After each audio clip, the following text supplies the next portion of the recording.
Live from London, this is BBC News. Israeli warplanes launched dozens of airstrikes on cities across Gaza in the largest wave since a ceasefire with Hamas began in January.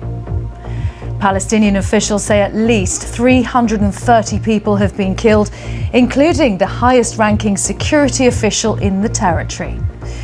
This is the scene live in Karin Giannone in the Gaza Strip, where most of the injured were taken after the strikes. We'll bring you the latest. In other news, Donald Trump says many elements for a peace agreement in Ukraine have been agreed with Vladimir Putin ahead of their much-anticipated phone call. And coming home after 9 months in space, 2 NASA astronauts are finally about to start their journey back to Earth.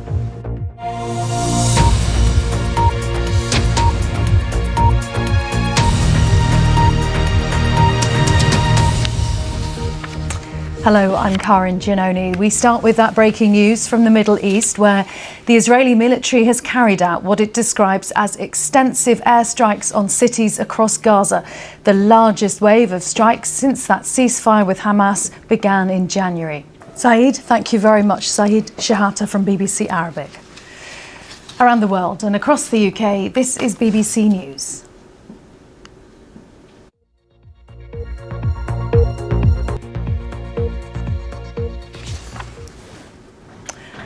A little later, there will be the highly anticipated phone call between Donald Trump and Vladimir Putin, which could help decide the prospect of a ceasefire in Ukraine. Donald Trump says they'll discuss land and power plants, namely Ukrainian land and Ukrainian power plants that the Kremlin wants. We're going to return to the breaking news we brought you at the top of the hour and just give you the latest from the Israeli military, because it has issued new evacuation orders in Gaza. The entire border of the Gaza Strip, it says, is now a red, dangerous zone. People are being told to leave the areas of Beit Hanun, Kuzar and Abbasan al-Kabira and al-Jadida. This is coming after several hours of airstrikes by Israel.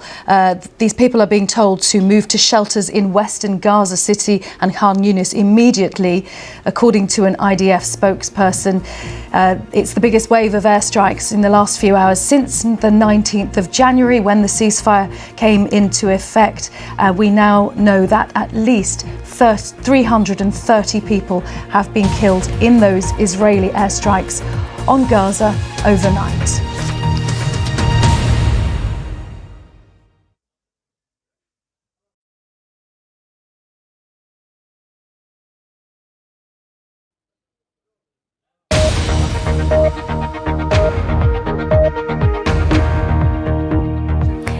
Is the devil in the detail? The UK government is set to unveil its plans to cut the welfare bill with the aim to save billions. Taking the brakes off spending. Germany's parliament votes today to unlock hundreds of billions of investment for defence and infrastructure. Pulling the plug, Toronto excludes Tesla from EV incentives amid the ongoing trade war with the US as the company's share price is hit again. Plus, you've heard of gold reserves and crypto reserves. Well, what about rice reserves? They work in Asia. We will explain. Good to have you with us. This is Business Today with me, Sally Bundock. We're in London and we're starting with events taking place in Parliament later, where the Work and Pensions Secretary will set out how the government intends to reform health and disability benefits this afternoon. Holger Schmieding there from Berenberg Bank. Around the world and across the UK, this is BBC News.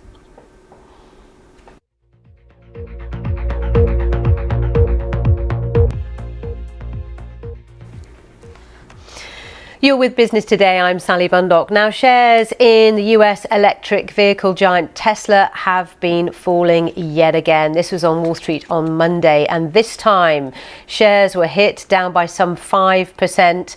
So Tesla shares are now worth around $238 a share. Let's bring you some other business stories. The car maker Audi is to cut up to 7,500 jobs in Germany by 2029. The new measures agreed by management and labour representatives are expected to bring in cost savings of more than $1 billion a year. Audi, which is owned by Volkswagen Group, has seen a slowdown in sales in 2024 of about 12% in key markets such as China. The automaker has also announced plans to make a new entry-level EV in one of its plants in Germany.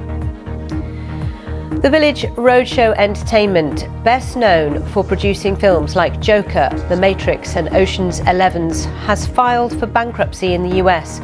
The company blames its ongoing legal battle with the movie studio Warner Brothers over The Matrix Resurrections film.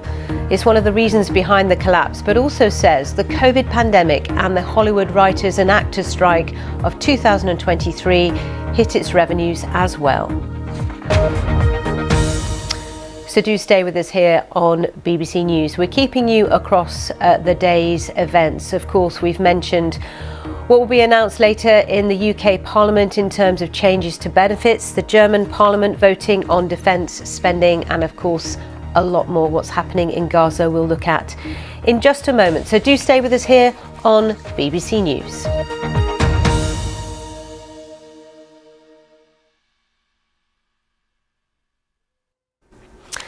So let's update you now on the breaking news this hour, which is coming from the Middle East, where the Israeli military has carried out what it describes as extensive airstrikes on cities across Gaza, the largest wave since the ceasefire was agreed with Hamas that began in January. Ail Mehruz there from the University of Sydney. Now time for the weather with Carol Kirkwood.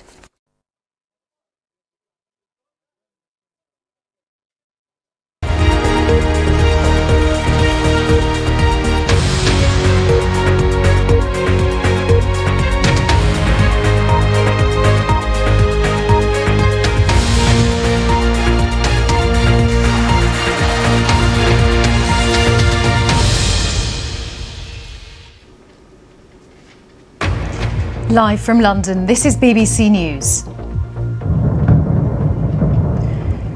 Israel launches dozens of airstrikes on Gaza. The IDF issues new evacuation orders as Gazans fear further strikes.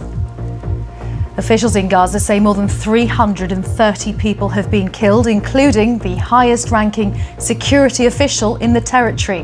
This is the scene live in Karin Giannone in the Gaza Strip, where most of the injured were taken after the strikes. We will bring you the latest. In other news, Donald Trump says many elements for a peace agreement in Ukraine have been agreed with Vladimir Putin ahead of their much-anticipated phone call. And coming home after 9 months in space, 2 NASA astronauts finally start their journey back to Earth. We'll be speaking to Tim Peake.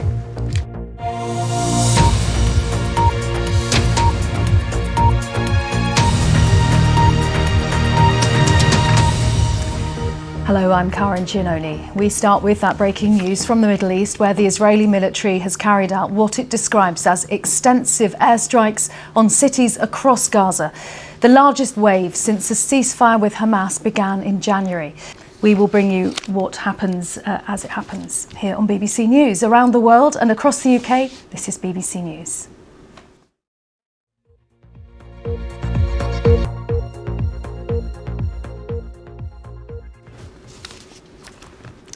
A little later, there will be the highly anticipated phone call between Donald Trump and Vladimir Putin, which could help decide the prospect of a ceasefire in Ukraine, is what Hamas is keen to bring in. Israel, meanwhile, has been trying to negotiate for an extension of the first phase of that deal, which has been in place since the 19th of January until the early hours of this morning.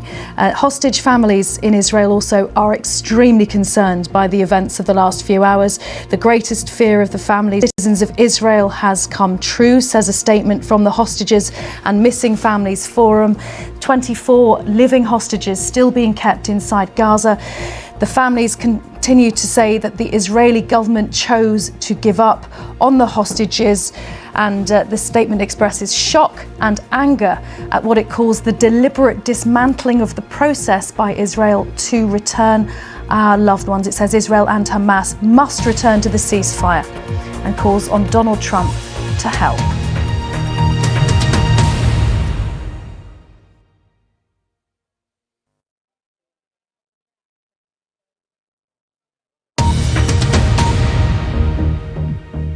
You're with BBC News. I'm Karin Giannone. The headlines. Israel has launched dozens of airstrikes on Gaza. The IDF has issued new evacuation orders as Gazans fear further strikes. Gazan officials say at least 330 people have been killed, including the highest-ranking security official in the territory. The Work and Pensions Secretary Liz Kendall will set out the government's plan to reform health and disability benefits with the aim of saving billions of pounds. And coming home after 9 months in space, 2 NASA astronauts are finally about to start their journey back to Earth. Let's get some business news now. It's over to Sally. Hi, Sally. Thank you very much, Karin. Yeah, we are starting with that news that Karin has just mentioned. The fact that this afternoon in Parliament, the Work and Pensions Secretary will be outlining the government's plans to reform health and disability benefits. And this is Liz Kendall, of course, who will present the package of reforms that will include more help and support to get people back to work. Archana Shukla there, wrapping up the latest business news. Back to you, Karin. Sally, thank you. Let's go back to our main story, the events of the last few hours in Gaza. The Israeli military says it's been carrying out extensive airstrikes on Gaza after talks to extend the ceasefire failed. This is the biggest escalation wave of strikes since the 19th of January when the ceasefire began. A quick reminder about our live page on the BBC News website or the BBC News app. It has the very latest on at least 330 people who have been killed by Israeli airstrikes, the first for 2 months on Gaza in the early hours of the morning. The very latest developments on that. Rajini will be next here on BBC News from me, Karin Giannone. Goodbye for now.